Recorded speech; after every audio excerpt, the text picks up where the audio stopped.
100 miles off the icy coast of northern Norway, a violent tempest is churning the Atlantic Ocean into a chaotic wall of black water and white foam. Giant 15-meter waves crash against a colossal semi-submersible steel octagon that looks less like a fish farm and more like a futuristic deep-sea mining colony. This is Ocean Farm 1, a 300,000-ton marvel of marine engineering floating over depths of several hundred meters. Inside a massive cage larger than a football stadium, over 1 million salmon are swimming in perfect circular patterns. In a storm of this magnitude, human divers would face certain death, and traditional coastal net pens would be ripped to shreds, releasing their valuable biomass into the open sea. Yet, inside this steel fortress, there are no humans. Instead, a silent, invisible intelligence is governing this entire underwater biosphere, watching every single fish, measuring the water chemistry, and making critical survival decisions in microseconds. This is the new frontier of global food production. For decades, the global appetite for seafood has grown at a rate that traditional wild fisheries simply cannot sustain. Our oceans have been fished to their absolute ecological limits, forcing humanity to turn to coastal aquaculture to fill the gap. But this shift to the shallows quickly triggered a severe ecological crisis of its own. Traditional fish farms, nestled in sheltered fjords and bays, rely on calm waters and high density. In these enclosed spaces, the lack of natural ocean currents means that fish waste and uneaten feed accumulate on the seafjord floor, suffocating the local marine life. Worse, these crowded environments became breeding grounds for sea lice and devastating viral outbreaks. To combat these parasites, farmers resorted to heavy chemical treatments and antibiotics, which leaked into the surrounding ecosystems and contaminated wild fish populations. The industry had reached a dead end. We were trying to cultivate the ocean by treating it like a stagnant pond, and the biosphere was pushing back.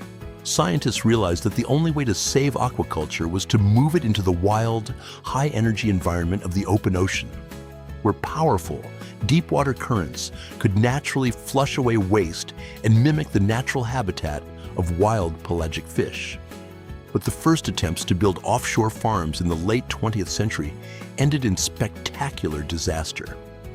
Engineers tried to simply scale up the flexible plastic pens used in quiet bays and anchor them in the open sea. They quickly learned that the kinetic energy of deep ocean waves is an unforgiving force. Storms twisted the plastic rings into knots, snapped heavy steel anchor lines like thread, and tore open the nylon nets. In a single night, entire farms vanished into the abyss, representing millions of dollars in lost investments and releasing hundreds of thousands of non-native fish into the wild. It was a humiliating failure that convinced many that the deep ocean was an unfarmable desert. That should have been the end of the offshore aquaculture dream. It was not. The tragedy of those early failures forced a radical rethink of marine architecture, leading to the creation of rigid, semi-submersible steel structures designed to withstand the brutal hydrodynamics of the open sea. By using the same engineering principles that govern deep-sea oil platforms, scientists built structures that could dynamically adjust their buoyancy. When a massive storm approaches, the entire cage can ballasting down, submerging 30 meters below the surface where the water remains calm and quiet, completely insulated from the raging tempest above. But while these massive steel structures solved the physical challenge of surviving the ocean's fury, they created an even more daunting operational bottleneck. How do you monitor, feed, and care for millions of animals trapped inside a submerged cage miles away from land, in waters too deep and dangerous for human divers to ever inspect? The answer came not from heavier steel, but from the integration of artificial intelligence and deep water sensor networks. In these remote offshore fortresses, the role of the traditional fish farmer has been completely assumed by an array of high-resolution underwater cameras and multispectral sensors. These cameras do not just stream video, They are connected to powerful edge computing systems running deep learning computer vision algorithms. Every second, the AI analyzes the visual feed of millions of swimming fish. It tracks the movement of individual animals, identifying their swimming velocity and body orientation. By analyzing these subtle behavioral patterns, the algorithm can detect the earliest signs of stress or illness before any physical symptoms manifest. But the machine did not stop there, and what happened next surprised even the software engineers who designed it. In the early operational trials of the offshore AI systems, the feeding algorithms began to exhibit a strange behavior.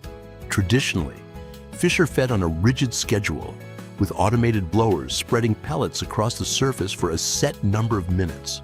This method is highly inefficient, as ocean currents often sweep the expensive feed away before the fish can eat it, or the fish becomes satiated and the excess food sinks to the bottom, causing localized environmental damage. The new AI feeding system was designed to monitor the biomass using underwater cameras and stop the feed when the fish appeared full. However, after several weeks of operation, the AI began shutting off the feeding tubes much earlier than predicted, even though the fish were still swimming toward the food. The engineers assumed the camera lenses had become fouled or the software had crashed. They were wrong. The AI had actually discovered a subtle, non-linear behavioral pattern that human observers had missed for decades. It had learned to detect a microscopic change in the school's swimming density and tail beat frequency. The algorithm realized that when fish are genuinely hungry, they swim with a specific, high-energy, erratic motion. As they begin to fill their stomachs, even though they continue to swim toward the falling pellets out of instinct, their movement becomes slightly more synchronized and rhythmic. The AI had cracked the code of fish appetite by automatically calibrating the feed release to match this invisible behavioral shift in real time. The system reduced feed waste by over 30%. In an industry where feed represents more than half of the total operational cost, this single algorithmic breakthrough transformed offshore aquaculture from a capital-intensive gamble into a highly profitable, sustainable enterprise. While feeding was being optimized from above, a different set of robotic systems was deployed to handle the constant maintenance required below. In the deep ocean, biofouling is a relentless enemy. Microscopic algae, barnacles, and mussels quickly colonize the steel bars and nylon nets of the cages, blocking the natural flow of oxygen-rich water and choking the fish inside. Historically, cleaning these nets required commercial divers to descend into the cages with high-pressure hoses, a slow, expensive, and incredibly hazardous task.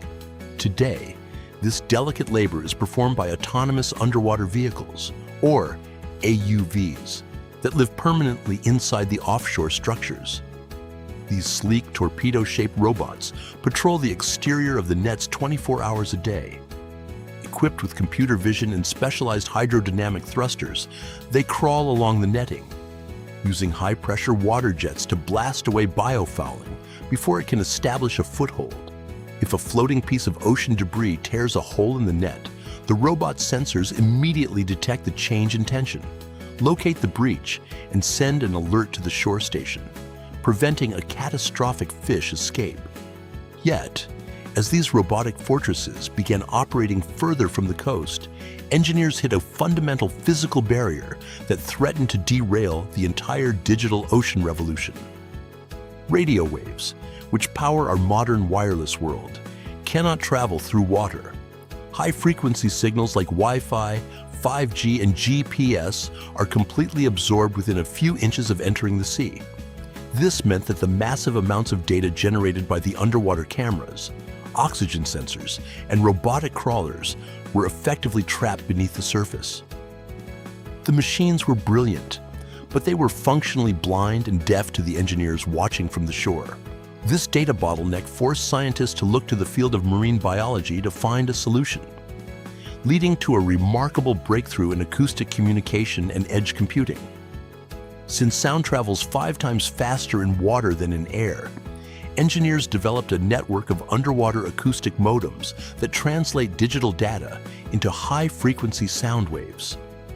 These acoustic signals carry telemetry, sensor data, and low-resolution video feeds through the water column to a central surface buoy, which then beams the data to orbit via satellite links.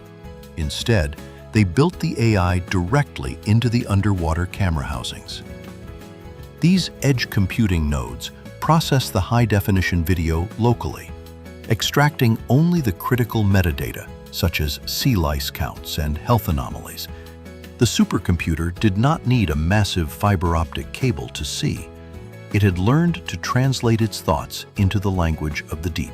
This level of technological autonomy has completely redefined the labor dynamics and economics of the marine industry. The traditional image of the weathered fisherman battling the waves on a diesel-chugging trawler is being replaced by young ocean pilots sitting in high-tech control rooms on land. From these terrestrial hubs, a single operator can oversee 10 different deep-sea farms scattered across thousands of square miles of ocean, monitoring the health of 10 million fish with the click of a mouse. As we look to the future, the implications of this technology extend far beyond the cultivation of salmon. The same AI-governed systems are now being adapted to run multi-trophic aquaculture systems in the deep ocean, combining fish farming with the cultivation of kelp, oysters, and sea cucumbers. In these integrated marine ecosystems, the waste produced by the fish is naturally absorbed by the surrounding kelp forests and shellfish arrays. It is a vision of agriculture that does not exploit nature. When you purchase a piece of fresh seafood at your local market today, it is easy to imagine it was caught by a solitary fisherman on a wooden boat, casting nets under a gray sky. But the reality of our survival is increasingly shaped by the silent, digital guardians of the deep ocean. The fish on your plate may have spent its life swimming through the pristine, icy currents of the open sea, protected by an invisible web of algorithms, underwater robots, and steel fortresses that are quietly securing the future of human nutrition. We are no longer merely hunters gathering what the ocean happens to provide. We have become the architects of the deep, mapping a sustainable future for our planet.